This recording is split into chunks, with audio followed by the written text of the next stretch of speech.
Hi అండి, ఈరోజు అయితే మంచి చట్నీ రెడీ చేద్దాము.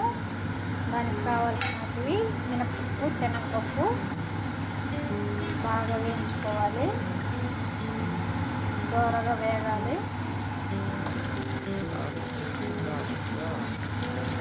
ఈ చట్నీ అయితే ఇడ్లీకి, రైస్కి, చపాతీకి, దేనికైనా చాలా టేస్టీగా ఉంటుందండి, చాలా బాగుంటుందండి.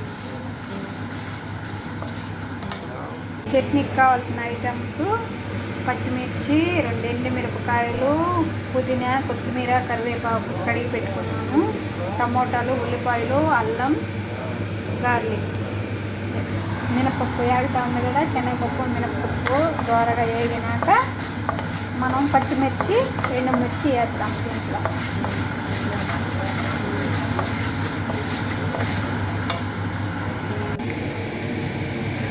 కాస్తంత మెంతులు,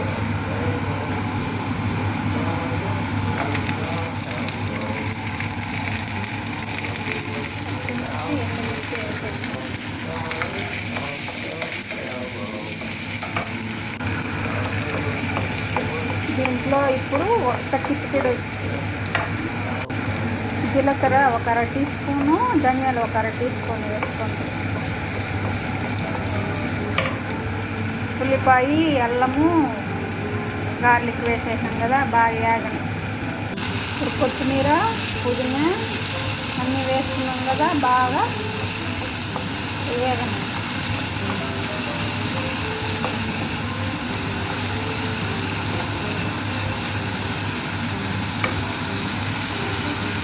ఇప్పుడు దీంట్లో కాస్తంత చింతపండు వేద్దాం, కడిగేసి కొంచెం వేగించి.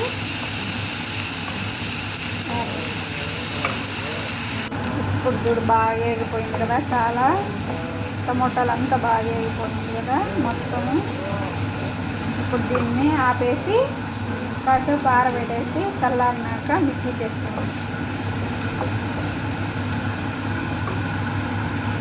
ఇప్పుడైతే మనము చల్లారినాక మిక్సీకి వేసుకున్నాం కదా, తగినంత సాల్ట్ వేసుకొని మిక్సీ పట్టేద్దాం. చట్నీ రెడీ. మిక్సీ పట్టేసినాం కదా, కొంచెం వాటర్ పడుతుంది వేసుకొని చట్నీ, ఎంతో టేస్టీ అయిన చట్నీ రెడీ. మీరు ట్రై చేయండి, చాలా బాగుంటుంది.